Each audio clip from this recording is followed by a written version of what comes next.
நிலையான நல்லிணக்கத்துக்காக புதிய அரசாங்கம் மேற்கொண்டுள்ள அர்ப்பணிப்புகளை சமந்தா பவர் பாராட்டியுள்ளார். வரவு செலவு திட்ட உரை 2 புத்தகங்களில் பாராளுமன்றத்தில் அமைதியின்மை. ஐக்கிய நாடுகள் சபையில் நிறைவேற்றப்பட்ட தீர்மானத்தை நடைமுறைப்படுத்த இந்தியா அழுத்தம் கொடுக்க வேண்டும் என மலேசிய எதிர்க்கட்சிகள் இந்திய பிரதமரிடம் கோரிக்கை. மக்கள் விடுதலை முன்னணி வரவு செலவு திட்டத்திற்கு எதிர்ப்பு தெரிவிக்கையில் கூட்டமைப்பின் சில உறுப்பினர்கள் ஜனாதிபதியுடன் கலந்துரையாட ஆயத்தம். ජනතා විමුක්ති පෙරමුණේ මන්ත්‍රීවරු මෙයාට විරුද්ධව ඡන්ද පාවිච්චි කරනවා. ඒක දෙකක් නෑ. අපි කණ්ඩායම අපි අපේ ජනාධිපතිතුමා හම්බ වෙන මේ ටික වෙනස් කරගන්න. ஊழல் மோசடியில் ஈடுபடுவோருக்கு எதிராக தண்டனை வழங்குமாறு கோரி ஊழலுக்கு எதிரான குரல் கொழும்பில் ஆர்ப்பாட்டத்தில். அனைவருக்கும் வணக்கம். இது இலங்கையின் முதற்தர செய்தி வழங்குனர் நியூஸ் ஃபர்ஸ்டின் பிரதான செய்திகள். நேரடியாக உங்கள் அனைவரையும் சந்திக்கிறோம். சக்தி டிவி குளோபலோடாக இணைந்து கொண்டிருக்கும் உங்கள் அனைவரையும் நேரடியாக சந்திப்பது மிகவும் மகிழ்ச்சி. வணக்கம் ராஜினி. வணக்கம் ஜெஃப்ரி. வணக்கம் நேயர்களே. இன்றும் கூட நியூஸ் ஃபர்ஸ்டின் இரவு 8 மணி பிரதான செய்திகள் வாயிலாக பல்வேறு தகவல்களை உங்களுக்கு வழங்குவதற்கு நாங்கள் தயாராக காத்திருக்கின்றோம். முதலில் உள்நாட்டு செய்திகள். நாட்டில் நிலையான நல்லிணக்கத்தை ஏற்படுத்துவதற்காக கடந்த 10 மாதங்களில் புதிய அரசாங்கம் எடுத்துள்ள அர்ப்பணிப்புகளை பாராட்டுவதாக ஐக்கிய நாடுகள் சபையின் அமெரிக்காவின் நிரந்தர வதிவிட பிரதிநிதி சமந்தா பவர் தெரிவித்துள்ளார். இன்று பிற்பகல் ஜனாதிபதி மைத்ரிபால சிறிசேனவை சந்தித்த போதே அவர் இவ்வாறு குறிப்பிட்டுள்ளார். ஜனாதிபதி செயலகத்தில் இன்று இந்த சந்திப்பு இடம்பெற்றது. ஆப்பிரிக்கா ஆசிய வலயங்களின் தலைவர்கள் பலர் தமது அதிகாரத்தை மேலும் பலப்படுத்திக் கொள்ள முயற்சிக்கையில் இலங்கை ஜனாதிபதி தமது அதிகாரத்தை குறைத்துக் கொள்வதற்கு எடுத்த முயற்சியினை தாம் பாராட்டுவதாக இந்த சந்திப்பின் போது ஐநாவின் அமெரிக்க நிரந்தர வதிவிட பிரதிநிதி தெரிவித்துள்ளதாக ஜனாதிபதி ஊடகப் பிரிவு விடுத்துள்ள அறிக்கையில் தெரிவிக்கப்பட்டுள்ளது. நல்லிணக்கத்தை ஏற்படுத்தும் செயற்பாடுகளின் போது புதிய அரசாங்கம் நம்பிக்கையாகவும் ஏற்றுக்கொள்ளக்கூடிய வகையிலும் செயற்பட்டுள்ளதாக சமந்தா பவர் இதன்போது தெரிவித்துள்ளார். இந்த திட்டங்களை முன்னெடுக்கும் அதிகாரிகளினதும் நிறுவனங்களினதும் தொடர்புகளை மேலும் அதிகரித்துக் கொண்டால் அதனைவிட சிறந்த பிரதிபலன்களை பெற்றுக்கொள்ள முடியும் எனவும் அவர் சுட்டிக்காட்டியுள்ளார். இலங்கையில் மேற்கொள்ளப்படும் பல புதிய திருத்தங்களை பாராட்டியுள்ள சமந்தா பவர் அதன் மூலம் பொருளாதார பிரதிபலன்களை பெற்றுக்கொள்ள முடியும் எனவும் குறிப்பிட்டதாக ஜனாதிபதி ஊடகப் பிரிவு வெளியிட்டுள்ள அறிக்கையில் மேலும் தெரிவிக்கப்பட்டுள்ளது. நல்லிணக்கத்தை ஏற்படுத்துவதற்காகவும் நாட்டில் சுதந்திரத்தை பாதுகாப்பதற்காகவும் ஜனநாயகத்தை உறுதிப்படுத்துவதற்கும் வறுமையை நீக்குவதற்கும் கடந்த 10 மாதங்களில் புதிய அரசாங்கம் முன்னெடுத்த திட்டங்களின் முன்னேற்றம் தொடர்பில் இதன்போது ஜனாதிபதி ஐக்கிய நாடுகளின் அமெரிக்க நிரந்தர வதிவிட பிரதியிடம் எடுத்துக் கூறியுள்ளார். இதேவேளை 2015 பொதுநலவாய அரசு தலைவர் மாநாட்டில் கலந்து கொள்வதற்கு முன்னர் ஜனாதிபதி மைத்ரிபால சிறிசேன இலங்கைக்கான பிரித்தானிய உயர்ஸ்தானிகர் ஜேம்ஸ் டொரிஸை சந்தித்துள்ளார். பிரித்தானிய உயர்ஸ்தானிகரின் உத்தியோகபூர்வ இல்லத்தில் இந்த சந்திப்பு இடம்பெற்றுள்ளது. இம்முறை பொதுநலவாய அரசு தலைவர்கள் மாநாடு மோல்டாவில் நடைபெறவுள்ளதுடன் இலங்கை ஜனாதிபதியினால் மாநாட்டின் தலைமை பொறுப்பு மோல்டா ஜனாதிபதிக்கு வழங்கப்பட உள்ளது. பொதுநலவாய அரசு தலைவர்கள் மாநாட்டில் இலங்கை தலைமைத்துவம் வகித்த காலகட்டத்தின் இறுதி வாரத்தை அடையாளப்படுத்தும் வகையில் இங்கு மரக்கன்று ஒன்றும் நாட்டப்பட்டது.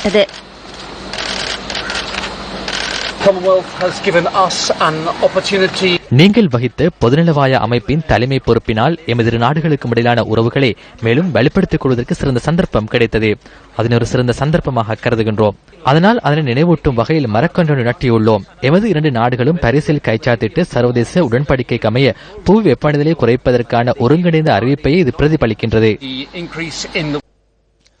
ஐக்கிய நாடுகள் சபைக்கான அமெரிக்காவின் நிரந்தர வதிவிட பிரதிநிதி சமந்தா பவர் இன்று எதிர்க்கட்சித் தலைவர் இரா சம்பந்தனை சந்தித்து கலந்துரையாடியுள்ளார். அமெரிக்க தூதுவரின் உத்தியோகபூர்வ இல்லத்தில் இன்று இந்த சந்திப்பு இடம்பெற்றுள்ளது. தமிழ் தேசிய கூட்டமைப்பின் பாராளுமன்ற உறுப்பினர்கள் உள்ளிட்ட பலரும் இதில் கலந்து கொண்டிருந்தனர்.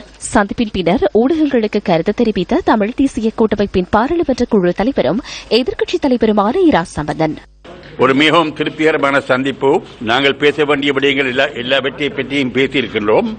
மக்கள் தற்போது எதிர்நோக்கின்ற பல்வேறு பிரச்சனைகள், விசேஷமாக காணி சம்பந்தமான பிரச்சனைகள், கைதிகள் சம்பந்தமான பிரச்சனைகள், ராணுவமயமாக்கல் சம்பந்தமான பிரச்சனைகள், ராணுவ பிரச்சனை அதிகமாக இருக்கின்ற காரணத்தின் நிமித்தம் மக்களுக்கு அசௌகரியம், கௌரவமற்ற ஒரு நிலைமை இருக்கின்றது. ஆனபடியால் ராணுவ பிரச்சனத்தை குறைப்பதற்கு அவர்கள் உதவ வேண்டும் என்று நாங்கள் கேட்டோம். மக்களுடைய மீள்குடியேற்றம், புனர்வாழ்வு, வீட்டு வசதி, தொழில் வாய்ப்பு, பல கஷ்டங்களை பற்றி நாங்கள் அவர்களுக்கு விளக்கி இருக்கின்றோம்.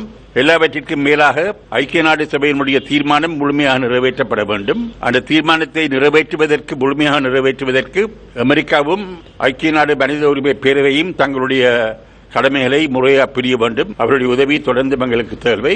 அரசியல் தீர்வு சம்பந்தமாக பேசியிருக்கின்றோம். எமது மக்கள் இந்த நாட்டில் கௌரவமாக சுயமரியாதையுடன் உரிமையுடன் வாழக்கூடிய வகையில் தமிழ் பேசும் பிரதேசங்களில் தமிழ் பேசும் மக்களுக்கு ஒரு நியாயமான அரசியல் தீர்வு கிடைக்க வேண்டும். அது ஒரு நியாயமான தீர்வு, நடைமுறைப்படுத்தக்கூடிய தீர்வு, நிலைநிற்கக்கூடிய தீர்வு, போதிய அதிகாரங்களுடன் தமிழ் பேசும் மக்களுக்கு கிடைக்க வேண்டும் என்ற கருத்தை நாங்கள் வலியுறுத்தியிருக்கின்றோம். நயனாதீபில நாகபூஷணி அம்மன் கோயில் இருக்கின்றது.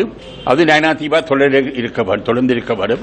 சிங்கள பௌத்த மக்கள் பீகார இருக்கின்ற பிரதேசத்தை நாகதீபம் என்று அழைக்கின்றார்கள். அதை நாங்கள் எதிர்க்க முடியாது. அது அவருடைய விருப்பம். பௌத்த மக்களுடைய விஹார இருக்கிற பிரதேசத்தை நாகதீபம் என்று அழைக்க அவர்கள் விரும்புகிறார்கள். அதை நாங்கள் எதிர்ப்பது முறையை நான் கருதவில்லை. அதே சமயத்தில் நாகபூஷணி அம்மன் இருப்பது நாகபூஷணி அம்மன் கோயில் இருப்பது நாகதீவில் நயனாதீவில். அதை பற்றி எவ்விதமான சந்தேகம் இருக்க முடியாது. ரகசிய வதை முகாம் தொடர்பில் கேட்கப்பட்ட கேள்வியொன்றுக்கு பதிலளித்த எதிர்க்கட்சித் தலைவர் அது விடயம் சம்பந்தமாக தற்போது தகவல் வெளிவந்திருக்கின்றன. பார்ப்போம். சமந்தா பவர் வடமாகாண முதலமைச்சரை சந்தித்த போது ஆராயப்பட்ட விடயங்கள் தொடர்பில் இதன்போது ஊடகவியலாளர்கள் கேள்வி எழுப்பினர். அந்த கருத்தை பற்றி அவியல் பேசினதை பற்றி நாங்கள் கருத்து சொல்வது முறையா இல்லை. அதை பற்றி நாங்கள் கருத்து சொல்ல மாட்டோம். இலங்கை தொடர்பில் ஐக்கிய நாடுகள் சபையில் நிறைவேற்றப்பட்ட தீர்மானத்தை நடைமுறைப்படுத்த இந்தியா அழுத்தம் கொடுக்க வேண்டும் என மலேசிய எதிர்க்கட்சிகள் இந்திய பிரதமரிடம் கோரிக்கை விடுத்துள்ளன. மலேசிய தலைநகரில் நடைபெறும் மாநாடொன்றில் கலந்து கொள்வதற்காக பாரத பிரதமர் நரேந்திர மோடி கோலாலம்பூருக்கு விஜயம் செய்துள்ளார். இதன்போது இந்திய வம்சாவளி மக்கள் ஏற்பாடு செய்திருந்த பொதுக்கூட்டம் ஒன்றில் கலந்து கொண்ட பிரதமர் மோடியிடம் இலங்கை தொடர்பில் கலந்துரையாடப்பட்டது. இலங்கையில் மனித உரிமைகள் நிலைமைகள் மேம்படுவதற்கு இந்தியா அழுத்தம் கொடுக்க வேண்டும் என மலேசிய எதிர்க்கட்சிகள் இதன்போது வலியுறுத்தியதாக பிபிசி செய்தி வெளியிட்டுள்ளது. ஐநா மனிதுரிமை பேரவையில் இலங்கை தொடர்பில் நிறைவேற்றப்பட்ட தீர்மானத்தை இலங்கை இதயசுத்தியுடன் நிறைவேற்றுவதற்கு இந்தியா அழுத்தம் கொடுக்க வேண்டும் எனவும் அதனை இந்திய அரசு கண்காணிக்க வேண்டும் எனவும் மலேசிய தலைவர்கள் கோரியுள்ளனர். அத்துடன் நீண்ட காலமாக சிறைச்சாலையில் வாழும் தமிழ் கைதிகளின் விடுதலை தொடர்பிலும் பிரதமர் மோடியிடம் எடுத்துக் கூறப்பட்டுள்ளதாக பிபிசி செய்தி வெளியிட்டுள்ளது. யாழ் பல்கலைக்கழகத்தின் கிளிநொச்சி பொறியியல் பீடம் நேற்று திறந்து வைக்கப்பட்டது. இந்நிகழ்வில் உயர்கல்வி மற்றும் நெடுஞ்சாலைகள் அமைச்சர் லக்ஷ்மண் கிரியல்ல, உயர்கல்வி ராஜாங்க அமைச்சர் மோகன்லால் கிரேரு மற்றும் மகளிர் மற்றும் சிறுவர் விவகார ராஜாங்க அமைச்சர் விஜயகலா மகேஸ்வரன், இலங்கை தமிழரசு கட்சியின் தலைவரும் யாழ் மாவட்ட நாடாளுமன்ற உறுப்பினருமான மாவை சேனாதிராஜா உள்ளிட்ட பலரும் கலந்து கொண்டிருந்தனர். இப்பொழுது முதல் முறை இந்த நாட்டிலே ஒரு சந்தர்ப்பம் கிடைத்திருக்கிறது. தென்னிலங்கை இருக்கின்ற முற்போக்கு சக்திகளும் நல்லெண்ணம் உள்ளவர்களும் தமிழ் பேசுகின்ற மக்களும் இணைந்து ஒரு நல்லெண்ண ஆட்சியை உருவாக்குவதற்கு ஒரு சந்தர்ப்பம் கிடைத்திருக்கின்றது. அந்த சந்தர்ப்பத்தினால் எதிர்காலத்தில் ஒரு உண்மையான நல்லெண்ண ஆட்சி இருக்க வேண்டுமானால் இனப்பிரச்சனை முக்கியமாக தீர்க்கப்பட வேண்டும். இந்த அரசு பாதுகாப்பு செலவினத்துக்காக அதிகமான நிதியை ஒதுக்கியிருந்தாலும் கல்வித்துறைக்கு நான் நினைக்கிறேன் கிட்டத்தட்ட 9,000 மில்லியன், கிட்டத்தட்ட 30% மொத்த வரவு திட்ட நிதி ஒதுக்கீட்டிலே ஒதுக்கியிருப்பது ஒரு நல்ல முன்னேற்றமாகும். இதேவேளை யாழ் பல்கலைக்கழகத்தில் வவுனியா வளாக மாணவர் விடுதி நேற்று திறந்து வைக்கப்பட்டது. வவுனியா வளாகத்தில் மாணவர் விடுதி காணப்பட்ட நிலையில் பம்பை மடுவில் அமைந்துள்ள வளாகத்திற்கு அண்மையில் இவ்விடுதி மாற்றப்பட்டுள்ளது. இந்த பல்கலைக்கழக வளாகம் பல இடமாற்றங்களை கண்டது. வசதி வாய்ப்புகள் கிடைக்கிறது என்றால் அது குதிரை கொம்பாக இருந்தாலும் இப்பொழுது சில வரப்பிரசாதங்களின் ஊடாக எங்களுக்கு சில வசதிகள் கிடைத்திருக்கிறது. வன்னியை பொறுத்தமட்டிலே இந்த பல்கலைக்கழக வளாகம் பல்கலைக்கழகமாக மாற்றப்பட வேண்டும் என்பது எங்களுடைய பிரதான நோக்கம். நாங்கள் தனிமையாக இந்த வன்னி மாவட்டத்திலே ஒரு பல்கலைக்கழகத்தை கொண்டு வருவது என்பது இன்றியமையாத ஒரு விடயம். தமிழக அகதி முகாம்களில் தங்கியுள்ள அகதிகளில் 42 பேர் நாளை தாயகம் திரும்ப உள்ளனர். அகதிகளுக்கான ஐக்கிய நாடுகளின் உயர்ஸ்தானிகர் அலுவலகத்தில் வசதிப்படுத்தல் மற்றும் ஒருங்கிணைப்பு, சிறைச்சாலைகள் மறுசீரமைப்பு, புனர்வாழ்வளிப்பு, மீள்குடியேற்றம் மற்றும் இந்து மத அலுவல்கள் அமைச்சின் வழிகாட்டலுடன் அகதிகள் நாடு திரும்ப உள்ளனர்.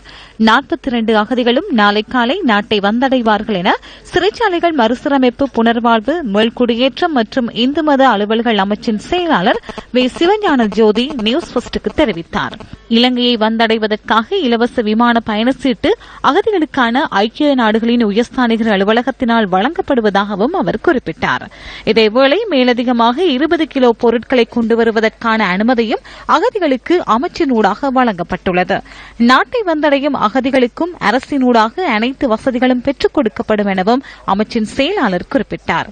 2011ஆம் ஆண்டு முதல் இதுவரை நாட்டிற்கு 5600 அகதிகள் தாயகம் திரும்பியுள்ளதாகவும் மேலும் 1 லட்சத்துக்கும் அதிகமானோர் இந்தியாவில் தங்கியுள்ளதாகவும் சிறைச்சாலைகள் மறுசீரமைப்பு, புனர்வாழ்வு, மீள்குடியேற்றம் மற்றும் இந்து மத அலுவல்கள் அமைச்சின் செயலாளர் மேலும் தெரிவித்தார்.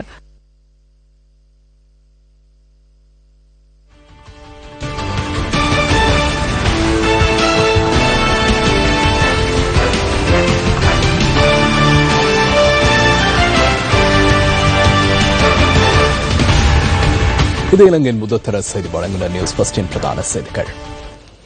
ஸ்ரீலங்கா சுதந்திர கட்சியின் பாராளுமன்ற குழுவினர் இன்று ஜனாதிபதியை சந்தித்துள்ளனர். ஜனாதிபதி அலுவலகத்தில் இடம்பெற்ற இந்த சந்திப்பில் ஸ்ரீலங்கா சுதந்திர கட்சியை பிரதிநிதித்துவப்படுத்தும் அமைச்சர்கள் மற்றும் எதிர்க்கட்சி பிரதிநிதிகள் சிலரும் கலந்து கொண்டிருந்தார்கள். இதன்போது 3 முக்கிய விடயங்கள் தொடர்பில் கவனம் செலுத்தப்பட்டுள்ளது. வரவு செலவு திட்டத்திற்கு ஆதரவு வழங்குதல், வரவு செலவு திட்டத்தில் கிடைக்கும் பலன்களை கிராமிய மட்டத்திற்கு பகிர்ந்து அளிப்பதற்கான அமைச்சர்களின் ஒத்துழைப்புகள் மற்றும் மக்களுக்கு சேவையாற்றும் போது அமைச்சர்களுக்கு தேவையான வசதிகளை மேம்படுத்தல் என்பன அந்த முக்கிய விடயங்களாகும்.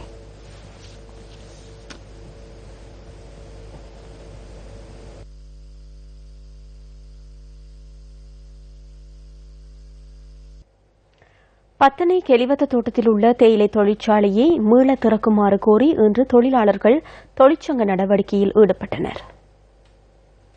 கெலிவத்தை தோட்டத்தில் சிறப்பாக இயங்கிய தொழிற்சாலை மூடப்பட்டு வெளியில் உள்ள தொழிற்சாலைக்கு தேயிலை கொழுந்து அனுப்பி வைக்கப்படுவதால் பல்வேறு பாதிப்புகள் ஏற்படுவதாக தொழிலாளர்கள் தெரிவிக்கின்றனர். தொழிற்சாலையை மீள திறக்குமாறு தெரிவித்து இன்று தொழிலாளர்கள் பணி பகிஷ்கரிப்பிலும் ஈடுபட்டிருந்தனர். மூடப்பட்டுள்ள தொழிற்சாலைக்கு முன்பாக தமது கோரிக்கைகளை வலியுறுத்தும் வகையில் கெலிவத்தை தோட்ட தொழிலாளர்கள் ஆர்ப்பாட்டம் ஒன்றையும் நடத்தினர். தற்போது 3 மாசமா ஃபேக்டரியை மூடி இன்னும் இதுவரைக்கும் எங்களுக்கு எந்த ஒரு நிர்வாகமும் தொழிற்சாலைக்கு கொழுந்து போடுற மாதிரி இல்ல. 3 மாசமா தொழிற்சாலை மூடி இருக்குன்னு எந்த ஒரு அரசியல்வாதியும் வந்து பார்க்கல. ஆனா சந்தா மட்டும் எங்கிட்ட இருந்து வாங்கிக்கிறாங்க. ஆனா சந்தா பிடிச்சிக்கிட்டு போறாங்க. வந்து இந்த இப்படி வேலை இல்லாம இருக்கும் அதெல்லாம் வந்து கேட்க மாட்டேங்கிறாங்க. ஆனா நாங்க லாபம் எடுத்து கொடுத்துருக்கோம். 1500 ரூபாய்க்கு தூள் விலை போயிருக்கு. ஆனா சர்டிபிகேட்டும் நிறைய சர்டிபிகேட்டுகள் இருக்கு. ISO சர்டிபிகேட், எப்போலோ சர்டிபிகேட் எல்லாம் இருக்கு. இருந்தும் எங்களுக்கு இந்த தோட்ட அதிகாரி எங்களுக்கு எந்த ஒரு இதுவும் பதில் கொடுக்க மாட்டேங்கிறாரு. இருந்து ஓட்டு வாங்குறீங்க தானே, ஒரு வீட்டுகள்ல 4-5 பேர் இருக்கோம். 4-5 பேரும் ஓட்டு போடுறோம். வேலை செய்யறவங்களும் ஓட்டு போடுறோம், வேலை செய்யாதவங்களும் ஓட்டு போடுறோம். ஓட்டு மட்டும் செல்லுபடி ஆகுதுன்னா நாங்க கேட்கிற எல்லாமே செல்லுபடி ஆகத்தான் வேணும். அதனால வேண்டி எங்களுக்கு இந்த அரசியல்வாதி இதுக்கான ஒரு முடிவை ஓட்டை வாங்கிட்டு இந்த தோட்டத்தில் உள்ள பிரச்சனை வந்து எதையுமே பேசுறது இல்லை. யூனியன்காரங்களும் வந்து எங்களோட பிரச்சனை வந்து சரியான நேரத்துக்கு வந்து அவங்க பேசுறது இல்லை. நாங்களா போயிட்டு அவங்கள கூட்டிட்டு வர வேண்டியதா இருக்கு. அதனால வேண்டி நாங்க வந்து இந்த ஊடகங்களுக்கு தான் நாங்க இதை வந்து சொல்ல வேண்டியதா இருக்கு. ஊடகங்கள் வந்து எங்களுக்கு வந்து ஒரு சரியான ஒரு முடிவை எடுத்து கொடுக்கணும். ஊடகங்கள் மூலியமா தான் எங்களோட பிரச்சனைகளை வந்து நீங்க வந்து வெளிக்கொண்டு போகணும். அதனால வேண்டி எங்களோட பிரச்சனைக்கு வந்து நீங்க வந்து சரியான ஒரு முடிவு ஊடகங்கள் வந்து எடுத்துக் கொடுக்கணும். தொழிலாளர்களின் கோரிக்கை தொடர்பில் பரிசீலிக்கப்பட்டு தீர்வு வழங்கப்படும் என தோட்ட நிர்வாகம் வாக்குறுதி அளித்ததை தொடர்ந்து தொழிற்சங்க நடவடிக்கை தற்காலிகமாக கைவிடப்பட்டதாக எமது பிராந்திய செய்தியாளர் கூறினார். சிறைச்சாலைகள் ஆணையாளர் நாயகம் ரோகன புஷ்பகுமார் வவுனியாவிற்கான புதிய மாவட்ட அரசாங்க அதிபராக இடமாற்றம் செய்யப்பட்டுள்ளார். அதற்கமைய வவுனியா மாவட்ட அரசாங்க அதிபராக நாளைய தினம் அவர் கடமைகளை பொறுப்பேற்க உள்ளார். வெற்றிடம் ஏற்பட்டுள்ள சிறைச்சாலைகள் ஆணையாளர் நாயகம் பதவிக்கு நிஷாந்த் தானசிங்க நியமிக்கப்பட்டுள்ளார். நிஷாந்த் தானசிங்க சிறைச்சாலைகள் ஆணையாளர் நாயகம் பதவியை நாளைய தினம் உத்தியோகபூர்வமாக பொறுப்பேற்பதற்கான அனைத்து ஏற்பாடுகளும் முன்னெடுக்கப்பட்டுள்ளதாக சிறைச்சாலைகள் தலைமையகம் குறிப்பிட்டுள்ளது.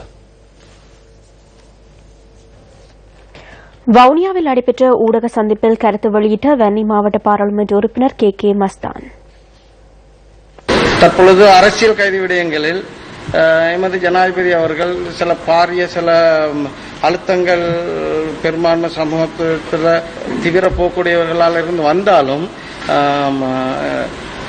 சிறுபான்மையினருக்கு ஏதாவது என்றால் அவருக்கும் தெரியும் என்று ஜனாதிபதியாக வருவதற்கு சிறுபான்மையினர்களோட வாக்குகள் பாரியளவு பங்கு வகிச்சது என்பதனை அவர் அடிக்கொருக்காகவும் தமது கூட்டங்களில் அவர் அதை தெளிவுபடுத்துவார். அதனால் பல எந்த கருத்துக்கள் வந்தாலும் சிறுபான்மையினர் பாதிக்காத வண்ணம் அரசியல் கைதிகள் விடயத்தில் நல்ல சில முடிவுகளை எடுத்த வண்ணம் இருக்கிறார். சில குளறுபடி இருந்தாலும் அதை அந்த மக்கள்களின் அந்த அந்த அரசியல் கைதிகளின் குடும்பம் படும் அவஸ்தைகள், அவர்களுடைய பிள்ளைகள் படும் அவஸ்தைகள், அந்த குடும்பத்திற்கு ஒரு நல்ல எதிர்காலத்தை கொடுக்க வேண்டும் என்பதனில் எமது ஜனாதிபதி நல்ல ஒரு முடிவினை எடுப்பார் என்பதனை நான் இங்கே அதை கூறிக்கொள்கிறேன். இப்போ இந்த வரவு செலவு திட்ட விடயத்தில் வருவதென்றால் அது சிலர் நினைக்கின்ற அது நல்ல ஒரு வரவு செலவு திட்டம். காலப்போக்கில் இதுகளை அமுல்படுத்தும் பொழுதுதான் அந்த வரவு செலவு திட்டங்களில் உள்ளவற்றை அமுல்படுத்தும் பொழுது நல்ல சில விடயங்களை காணலாம். முன்னாள் வெளிவிவகார அமைச்சர் பேராசிரியர் ஜெயல் பீரிஸ் இன்று போலீஸ் நீதி குற்ற விசாரணை பிரிவில் வாக்குமூலம் அளித்துள்ளார். ராஜதந்திர கடமையிலிருந்த அதிகாரிகள் அரசியல் நடவடிக்கைகளுக்கு பயன்படுத்தப்பட்ட சம்பவம் தொடர்பில் வாக்குமூலம் பெறுவதற்காகவே முன்னாள் அமைச்சர் அழைக்கப்பட்டதாக போலீஸ் ஊடக பேச்சாளர் உதவி போலீஸ் அधीक्षक ருவான் குணசேகர தெரிவித்துள்ளார். இவை நியாயமான விசாரணை அல்ல. அச்சுறுத்தல் விடுத்து மௌனியாக்குவதற்கான அரசியல் நடவடிக்கை அன்றி வேறு எந்த ஒரு நோக்கமும் இல்லை. எந்த நாட்டிலாவது தூதுவர்களுக்கு வெளிவிவகார அமைச்சர் விடுமுறை அனுமதி வழங்கும் நடைமுறை உள்ளதா? அவை அனைத்தும் நிர்வாக நடவடிக்கைகளாகும். அது தொடர்பிலான பொறுப்பு செயலாளருக்கே உள்ளது. வெளிவிவகார அமைச்சர் அந்த அனைத்து நடவடிக்கைகளுக்குமான பொறுப்புகளை ஏற்பதாக இருந்தால் வெளிவிவகார அமைச்சருக்கு வேறு எந்த நேரமும் இருக்காது. அரசு சொத்துக்கள் வீணடிப்பு மற்றும் பாரிய மோசடிகளுடன் தொடர்புடையவர்களுக்கு தண்டனை வழங்குமாறு வலியுறுத்தி இன்று ஊழல் எதிர்ப்பு குழு ஆர்ப்பாட்டத்தில் ஈடுபட்டது. மருதானி தொழில்நுட்ப கல்லூரி சந்திக்கு அருகாமையில் இருந்து இந்த எதிர்ப்பு பேரணி ஆரம்பிக்கப்பட்டது. டீல் வேண்டாம், மோசடிக்காரர்களுக்கு தண்டனை வழங்குங்கள் என்ற தொனிப்பொருளின் கீழ் இந்த எதிர்ப்பு பேரணி முன்னெடுக்கப்பட்டது. பல்கலைக்கழக விரிவுரையாளர்கள், கலைஞர்கள், தொழில்சார் நிபுணர்கள் மற்றும் அரசியல் கட்சி பிரதிநிதிகள் என பலரும் இதில் கலந்து கொண்டிருந்தனர். பேரணியாக சென்ற இவர்கள் கோட்டை புகையிரத நிலையத்திற்கு முன்பாக ஆர்ப்பாட்டத்தில் ஈடுபட்டனர்.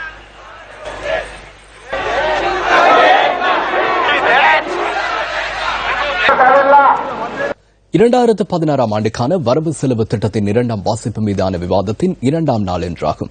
இன்றைய விவாதம் ஆரம்பமாவதற்கு முன்னர் சபையில் உரையாற்றிய பாராளுமன்ற உறுப்பினர் தினேஷ் குணவர்தன 2 வரவு செலவு திட்ட நூல்கள் பாராளுமன்றத்தில் சமர்ப்பிக்கப்பட்டுள்ளதால் பிரச்சினை எழுந்துள்ளதாக கூறினார். இதன்போது ஏற்பட்ட அமளி துமளியால் சபை நடவடிக்கைகளை 10 நிமிடங்களுக்கு ஒத்திவைக்க சபாநாயகர் நடவடிக்கை எடுத்தார். இது தொடர்பான மேலதிக விவரங்களை தொடரும் எமது பிரதான செய்திகளில் எதிர்பாருங்கள். கொழும்பில் இன்று நடைபெற்ற கருத்தரங்கு ஒன்றில் உரையாற்றிய நிதி அமைச்சர் ரவி கருணாநாயக்க வரவு செலவு திட்ட நிவாரணங்கள் தொடர்பில் கருத்து வெளியிட்டார். முச்சக்கர வண்டிகள் மற்றும் மோட்டார் சைக்கிள்களுக்கு நாம் 5000 ரூபாய் புகை பரிசோதனை வரியொன்றை அறிமுகப்படுத்தியுள்ளதாக கூறுகின்றனர். வரவு செலவு திட்டத்தில் அது எங்கே இருந்தது என நான் கேட்கிறேன். வேறு பிழைகளை கண்டுபிடிக்க முடியாததால் எதிர்க்கட்சியினர் இத்தகைய விடயங்களை அனுமானத்தின் அடிப்படையில் கூறுகின்றனர். இந்த விடயம் 4 சக்கர வாகனங்களுக்கு மாத்திரமே தாக்கத்தை செலுத்தும். பொருட்களின் விலை அதிகரித்திருந்தது. இறக்குமதியின் போது ரூபாயின் பெறுமதி குறைந்தமே இதற்கு காரணமாகும். நாம் அதனையும் திருத்தியுள்ளோம். மக்களுக்கான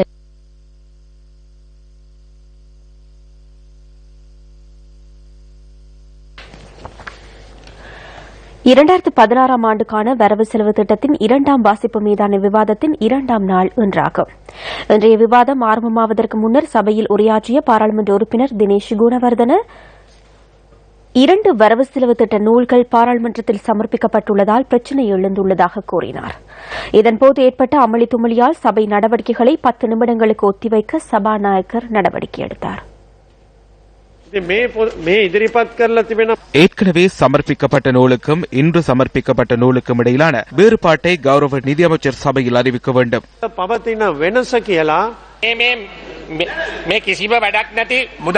எவ்வித பயணமற்ற வாதங்கள் பாராளுமன்றத்தின் பெருமதியான நேரத்தை தினமும் வீணடிக்கின்றனர். சபாநாயகர் அவர்களே, இவர்கள் கூறும் வகையில் 2 வரவு செலவு திட்ட நூல்கள் கிடையாது. இவர்களின் கற்பனை. 2 நூல்களிலும் ஒரே விடயமா உள்ளது. எமக்கு மேலதிக நூல் வழங்கப்பட்டதா? இல்லை. சிறுவர்களின் கூற்றுக்கள் ஒரு வரவு செலவு திட்டமே உள்ளது.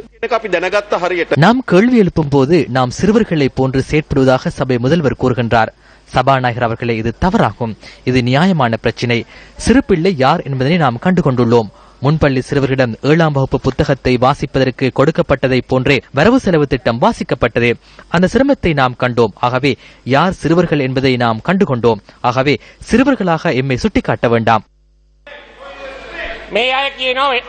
இவர்கள் வேறுபாடு உள்ளதாக கூறுகின்றனர். என்ன அந்த வேறுபாடு என நான் கேட்க விரும்புகிறேன்.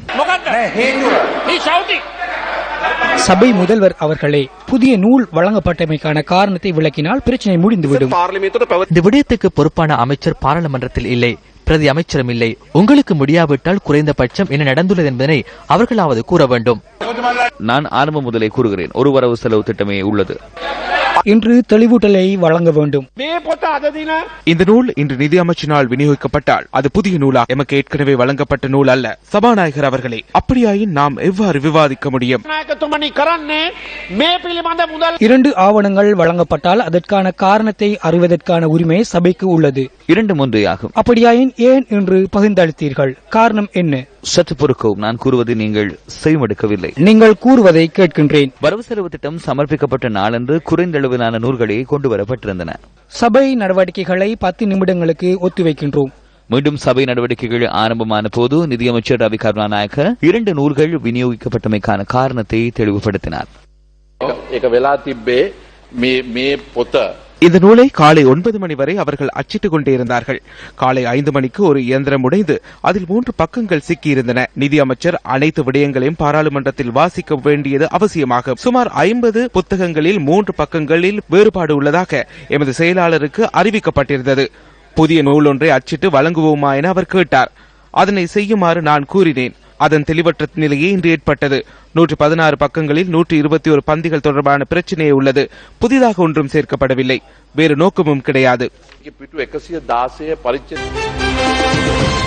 யாழ் புங்குடுதீவு மாணவி வித்யாவின் கொலையுடன் தொடர்புடைய சந்தேகநபர்களின் விளக்கமறியல் மீண்டும் நீடிக்கப்பட்டுள்ளது. சந்தேகநபர்கள் 9 பேரையும் ஊர்காவல்துறை நீதவான் நீதிமன்றத்தில் இன்று ஆஜர்படுத்தியதை அடுத்து எதிர்வரும் 1ஆம் தேதி வரை விளக்கமறியல் நீடிக்கப்பட்டுள்ளது. கொலை தொடர்பில் பெறப்பட்ட தடயப் பொருட்களின் ஆய்வறிக்கை மற்றும் ஜென்டெக் நிறுவனத்தினால் முன்னெடுக்கப்படும் மரபணு சோதனை என்பவற்றின் அறிக்கைகள் கிடைக்காமையினால் வழக்கு விசாரணை எதிர்வரும் 1ஆம் தேதிக்கு ஒத்திவைக்கப்பட்டது. மன்னார் மாவட்ட அபிவிருத்தி தொடர்பில் ஆராய்வதற்காக வடமாகாண ஆளுநர் இன்று மன்னார் சென்றிருந்தார். மன்னார் மாவட்ட செயலக மண்டபத்தில் நடைபெற்ற மாவட்ட அபிவிருத்தி குழு கூட்டத்திலும் அவர் கலந்து கொண்டிருந்தார். இதன்போது மாவட்டத்தின் சுகாதாரம், கல்வி, போக்குவரத்து மற்றும் வீதி அபிவிருத்தி போன்ற விடயங்கள் தொடர்பில் விசேட கவனம் செலுத்தப்பட்டுள்ளது. அதன் பின்னர் மன்னார் மறைமாவட்ட ஆயர் இல்லத்திற்கும் வடமாகாண ஆளுநர் சென்றிருந்தார். நியூஸ் ஃபர்ஸ்டின் இரவு 8 மணி பிரதான செய்திகள் நிறைவடைந்தன. இரவு 10:45 இடம்பெறும் நியூஸ் ஃபர்ஸ்ட் நைட்டில் மீண்டும் சந்திப்போம். வணக்கம்.